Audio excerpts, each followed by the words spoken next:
حي على الفلاح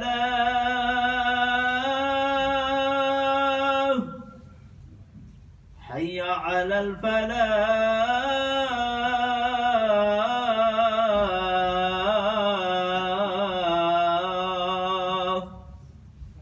الله أكبر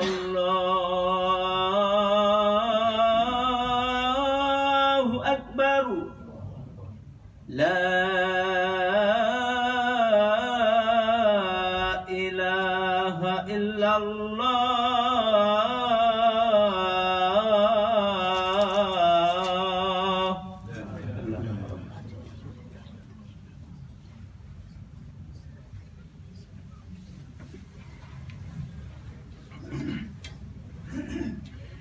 إن الحمد لله نحمده ونستعينه ونستغفره ونعوذ بالله من شرور أنفسنا ومن سيئات أعمالنا من يهده الله فلا مضل له ومن يضلل فلا هادي له وأشهد أن لا إله إلا الله وأشهد أن محمدا عبده ورسوله صلى الله عليه وسلم. يا أيها الذين آمنوا اتقوا الله حق تقاته ولا تموتن إلا وأنتم مسلمون. يا أيها الناس اتقوا ربكم الذي خلقكم من نفس واحدة وخلق منها زوجها وبث منهما رجالا كثيرا ونساء واتقوا الله الذي تساءلون به والأرحام إن الله كان عليكم رقيبا. يا أيها الذين آمنوا اتقوا الله وقولوا قولا سديدا يصلح لكم أعمالكم ويغفر لكم ذنوبكم ومن يطع الله ورسوله فقد فاز فوزا عظيما. أما بعد. Respected listeners, Allah subhanahu wa ta'ala, He describes us, the followers of Muhammad sallallahu alayhi wa sallam, as an ummah, as a people that agree upon certain principles, as a people that implement the teachings of Allah subhanahu wa ta'ala. Allah says, كنتم خير أمة أخرجت للناس تأمرون بالمعروف وتنهون عن المنكر وتؤمنون بالله. Allah subhanahu wa ta'ala, He said, we are an ummah, we are a nation. And then He laid down some conditions which I will come back to in a few moments. But the point to understand at this point of the khutbah is that we are not individuals, rather Allah subhanahu wa ta'ala has referred to us as an ummah, as a body, as an entity. Rasulullah sallallahu alayhi wa sallam, he said, أنتم توفون 70 أمة أنتم خيرها وأكرمها على الله تبارك وتعالى. Allah said, many up to 70 nations have come before you or more. أنتم خيرها, you are the best of these nations. وأكرمها, you are the most honorable and most noble of the nations that Allah subhanahu wa ta'ala has sent to us. But there are conditions on how we can be the best. If we look in the history, we look at the previous nations that have come by. Those nations came and those nations have gone. Take the example of Ad, take the example of Thamud, take the example of Qawmi Lut. These were nations that came, but then they perished. Allah subhanahu wa ta'ala destroyed them. But why were they destroyed? What were their sins? What did these nations do wrong that Allah subhanahu wa ta'ala, He destroyed them? Allah says, وعادا وثمود وقد تبين لكم من مساكنهم وزين لهم الشيطان أعمالهم فصدهم عن السبيل وكانوا مستبصرين. Allah says, look at the nation of Ad. Look at the nation of Thamud. They were prospering in all the ways. They were huge people. They were sophisticated in their buildings and their science and whatever they had at their disposal. They were a very prosperous nation. Allah says, وَكَانُوا مُسْتَبْصِرِينَ. They were very intelligent. But what was the problem? Allah subhanahu wa ta'ala said, وَزَيَّنَ لَهُمُ الشَّيْطَانُ أَعْمَالَهُم. That shaitan came and started to decorate their bad actions. Start to tell them that you no longer need to do this and do that, but do this instead. He distracted them from Allah subhanahu wa ta'ala. When they came off the path of obeying Allah and obeying the messenger of their time, Allah subhanahu wa ta'ala, He sent down winds, He sent down methods in which He brought about their destruction. Furthermore, what does Allah say? وَقَارُونَ وَفِرْعَوْنَ وَهَامَانَ وَلَقَدْ جَاءَهُمْ مُوسَى بِالْبَيِّنَاتِ. Allah says, وَقَارُونَ وَهَامَانَ وَفِرْعَوْنَ. We sent to them clear signs with Musa alayhi salam. فَاسْتَكْبَرُوا فِي الْأَرْضِ وَمَا كَانُوا سَابِقِينَ. These nations or these people, what did they do? Istakbaru. They became arrogant on this earth. They thought they were gods, or they were the equivalent to God. And what does Allah say? وَمَا كَانُوا سَابِقِينَ. And the punishment of Allah came on these people, and Allah destroyed them. And in the next verse, Allah gives us the reason. What is it? فَكُلًّا أَخَذْنَا بِذَنْبِهِ. And the reason why Allah destroys nations is because of their dhunub, because of their sins, because of their turning away from Allah, turning away from His Messenger. Allah subhanahu wa ta'ala, He does not wrong anybody. Rather, He warns, and if they don't listen, then the warning comes to reality. وَمَا ظَلَمْنَاهُمْ وَلَكِنْ ظَلَمُوا أَنفُسَهُمْ. Allah did not do dhulm to them, they did dhulm to themselves. So respected listeners, today in this short time that we have together, I want to touch on the previous nations. I want to touch on our nation, and I want to touch on some of the things, or one main thing that we need to do in order for us to become the best nation once again. One of the big mistakes that the previous nations made before us, which brought about their destruction, and this is the ultimate crime, and that is of dhulm, oppression. What did Allah subhanahu wa ta'ala say? وَتِلْكَ الْقُرَى أَهْلَكْنَاهُمْ لَمَّا ظَلَمُوا وَجَعَلْنَا لِمَهْلِكِهِمْ مَوْعِدًا. That the nations that came before us, when they started to do dhulm, and they started to oppress one another, that's when Allah's punishment came to pass. There are three types of dhulm. Try to remember this. Number one, there is dhulm, which is Allah subhanahu wa ta'ala. You can do dhulm to Allah. When Luqman gave advice to his son, what did he say? Ya bunayya, la tushrik billah, inna shirka la dhulmun azim. That if you worship other than Allah, you've committed dhulm. And this is the biggest type of dhulm you can do. The second type of dhulm you can do is to do dhulm to yourself. How can you do dhulm to yourself? When you commit sins.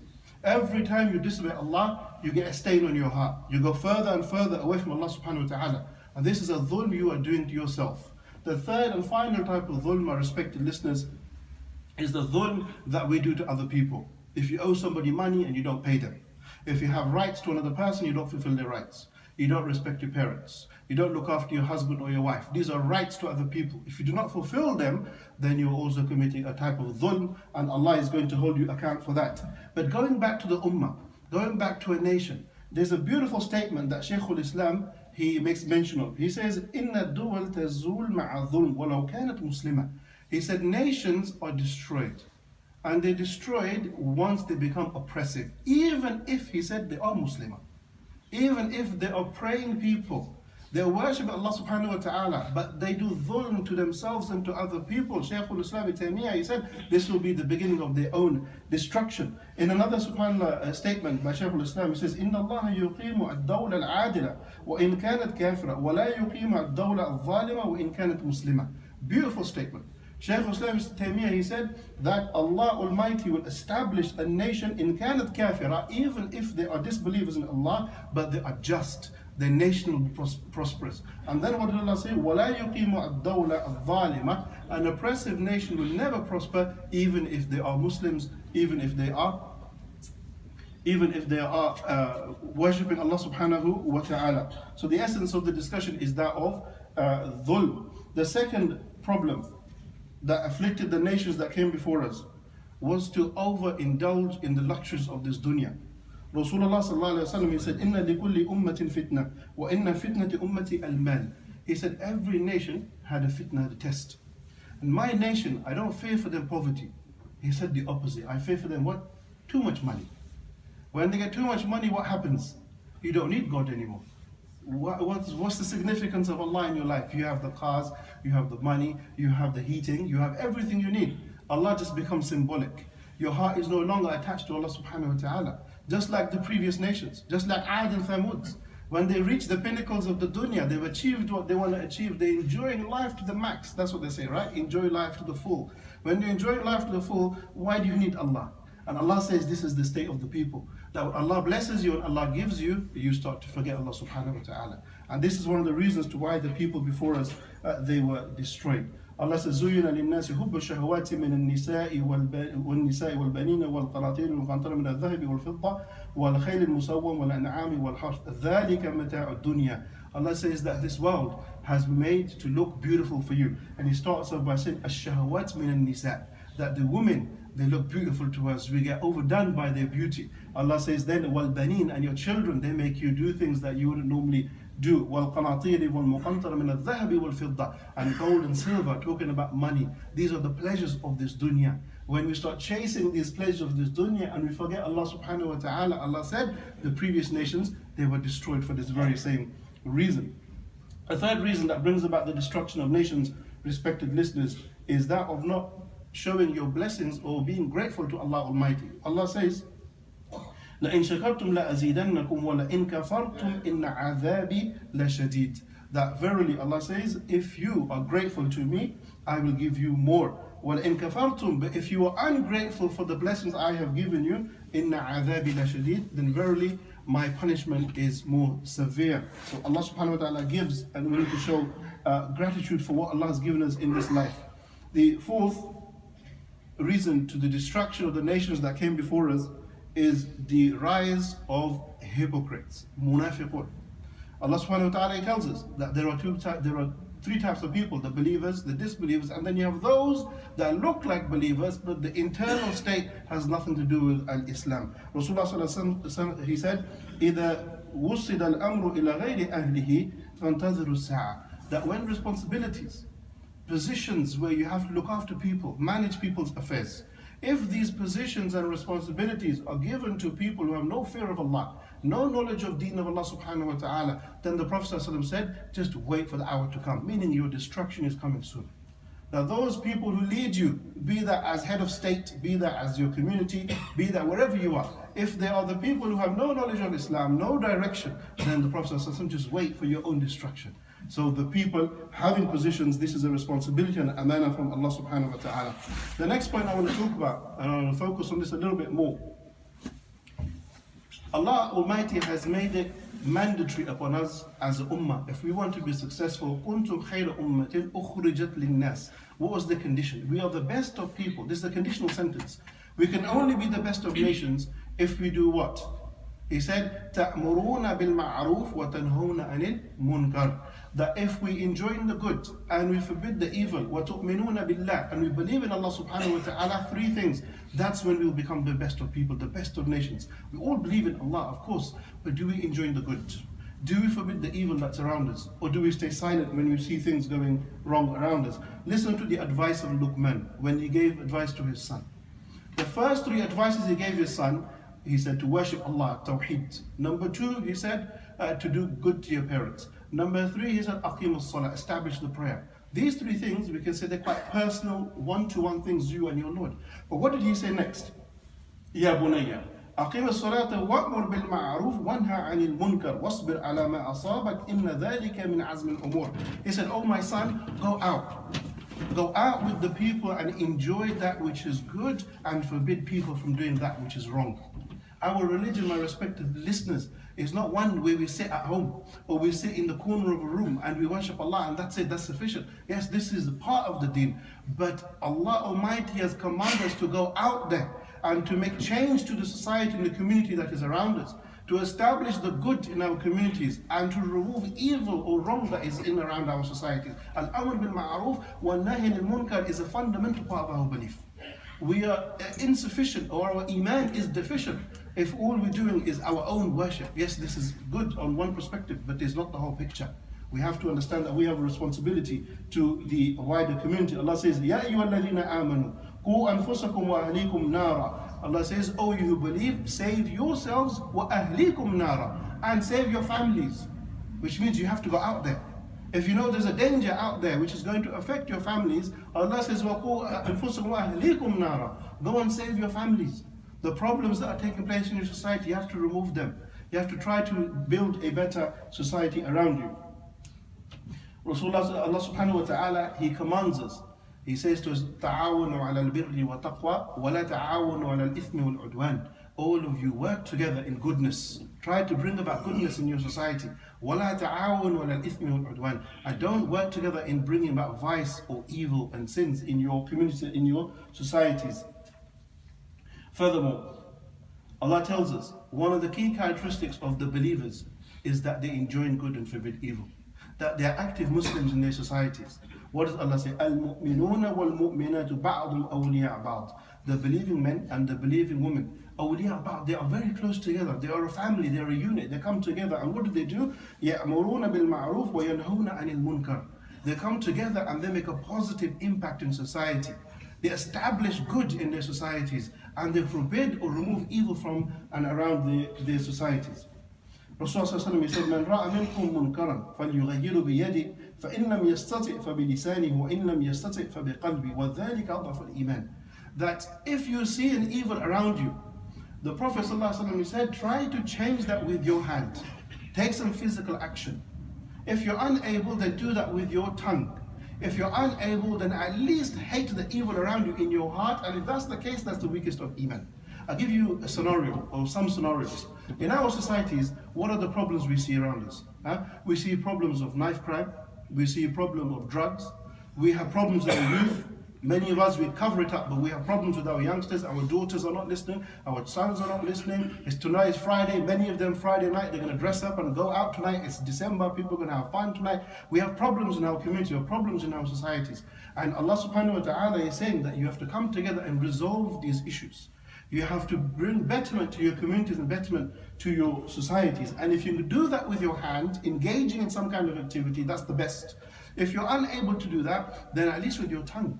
At least we should speak out about the wrongs that are taking place in and around us. Having conferences, making videos, or doing some kind of a program where people know that we are concerned. As Muslims, we are the most concerned about what takes place around us. And then Allah subhanahu wa ta'ala, then Rasulullah he said, if you're unable to do that, then at least hate it in your heart. SubhanAllah, a question, ask yourself this question, genuine question. When you see the problems that are taking place around you, maybe your neighbor has a problem with their children. Maybe someone has a health problem. Some issues that are taking place with the Muslims. Does it affect you? Does it pain you that you see this? Wallahi, yesterday I saw a video someone sent to me on WhatsApp of a young boy, a young Muslim child, maybe 18 or 19. In broad daylight, he was lying on the pavement. Maybe some of you have seen it. He had a gunshot wound to his neck. A young boy lying there, 18, 17 years old, and the bullet is on the floor and he's lying there. Daylight. Harrow Road, just down the road, it's not too far away. That could be any one of our children. You know, some kids, they in a car or whatever, drive by, shot a young boy and he's lying there on the floor. SubhanAllah. As Muslims, do we not have a response to this? It could be our child next. It could be anyone. We have to be proactive Muslims in our societies to protect our interests and to protect our future generations. Furthermore, why should we be active? One or two reasons why we should be active. Number one, Rasulullah he said, مَا مِن مَوْلُودٍ إِلَّا يُولِدُ عَلَى الْفِطْرَةِ. That every child is born upon the fitrah. Every child is born pure. And it is only the surroundings or the environment that either make him a Jew or a Christian or a fire worshipper. But he's born pure. Our children are innocent. They worship Allah subhanahu wa ta'ala. No one has told them that cheating is wrong, lying is wrong. They know it because Allah made them like that. They were born like that. But the society around you confuses them. So much confusion today that they want to tell our kids, if he's a boy, he may be a girl. If he's a girl, he's a boy. They don't even know what gender he is. Then they confuse him even more. There is one God, two God, three gods, no God. He doesn't. Confusion all the way around. If we don't set up institutions that look after our children, we nurture our own children, we're going to have more and more problems in the future. Al-amr bil ma'ruf wa nahy anil munkar. We have to become active Muslims looking after our own interests, inshallah ta'ala. And finally, before I sit down, once Zainab bin Jahsh was narrating from the Prophet ﷺ, and she saw the Prophet ﷺ, he stood up and he became angry, his face became red and worried. So they asked him, Ya Rasulullah, what's happened? And he said, today, he raised his finger up, he said, today the Ya'juj or Ma'juj, they're hiding behind the wall. He said, today they have made a hole the size of my finger. And he said, they have made a hole and they're going to come out. Then the companions of Zainab bin Jahsh asked, and Ya Rasulullah, will they destroy us all, even though there are good people amongst us? And the Prophet ﷺ said, Na'am, إِذَا كَثُرَ الْخَبَثِ. That if evil is so widespread, even the good people will be destroyed. And this is very scary. Why is it scary? Because you might be a good pious worshipper. But if the society you live in is full of vice and evil, when Allah's punishment comes, it will not excuse you. You will be part of the punishment. If a calamity is to befall us, it's not going to befall just the bad people and you'll be put aside. It's going to hit everyone. So we need to look after our interests, look after our communities, and inshallah ta'ala we will see with that that Allah subhanahu wa ta'ala will protect us and we will grow. أقول قولي هذا واستغفر الله استغفر الله استغفر الله.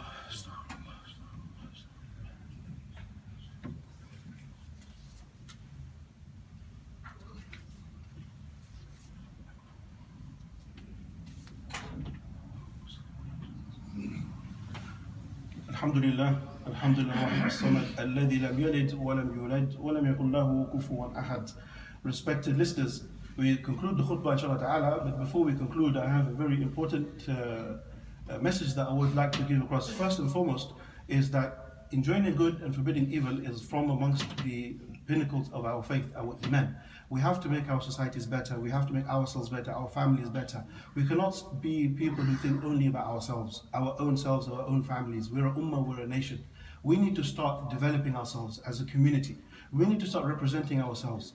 We need to be so strong that people, irrespective what position they are in, they will not look at our women and call them letterboxes.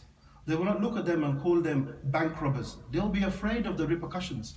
They know we're people, we can stand up for our values, stand up for our principles. But at this moment in time, if you may disagree or agree with me, but at this moment in time, we get kicked around left, right and center because we have no voice. We have no strength. We're all concerned about our own selves. When we start thinking as a community, then people will think twice before they try to test you or they try to take away your rights or try to abuse you. Finally, in the upcoming days, we know there's a very serious event that's going to take place in the general elections. Now, whether people vote or they agree to vote or they don't vote, this is a different discussion. But I want to bring your attention to here. Those of you already convinced I'm preaching to the preached. Those of you who are in doubt, those are my primary audience. There is two possible outcomes of what is going to happen after December the 12th. You have the option of a person who clearly, like I said, has called our brothers, our sisters letterboxes and has called them bank robbers and said Islam is the problem, has been a direct cause of Islamophobia in this country, has brought lots of problems to the Muslims in this country. That's one possible outcome. You have another possible outcome where you have a man who clearly has spoken up and he has defended the rights of the Palestinians. He's defended the rights of the Kashmiri people from the oppression of the Indians. He's spoken out about the rights of the people in Burma. He's spoken out and about the Islamophobia in and around certain parties. He's also spoken out the fact that if he was to get into power, then he would put an end or try to put an end to the arms trade to Israel. Now, I am not a rocket scientist, but it clearly is obvious what is in the interest of the Muslims. You clearly can tell what you need to do.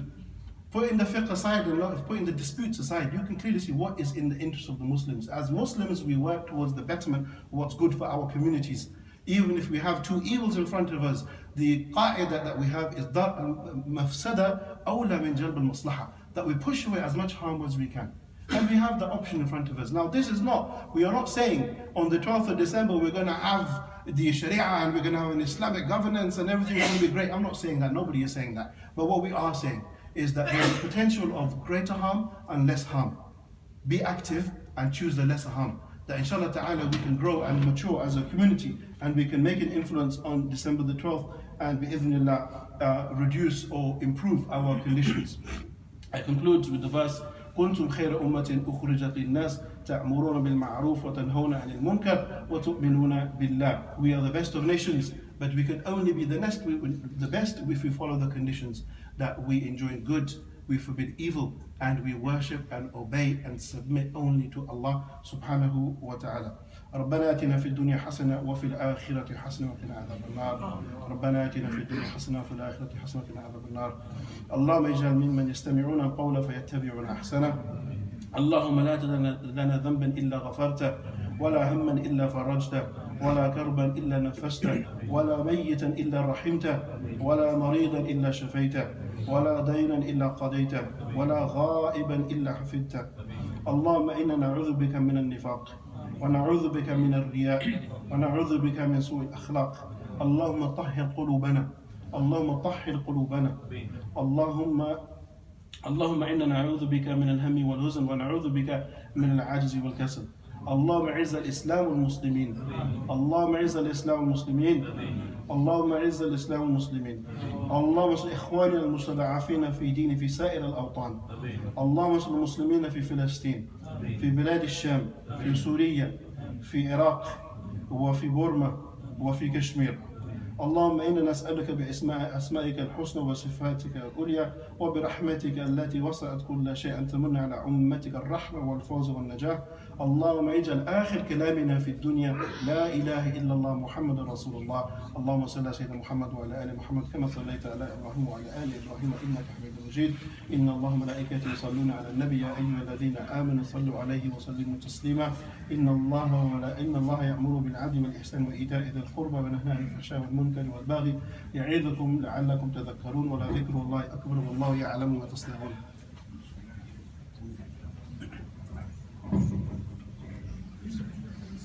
Assalamu alaikum. Before we start the salah, a small announcement, brother. Alhamdulillah, this masjid was purchased by all the support and donations. Brothers, we have to generate 20,000 pounds for the Hasana, which was given by one of the brothers when we were purchasing this masjid. And we have a deadline to give him back this amount before 30th of December. So I request all of you, can you please donate generously? And if there is somebody who can give this amount from your friends or family, so please come and let us know. And just we got nearly 3 weeks left to give this amount. So while going back, please donate as much as possible. أقيم الصلاة.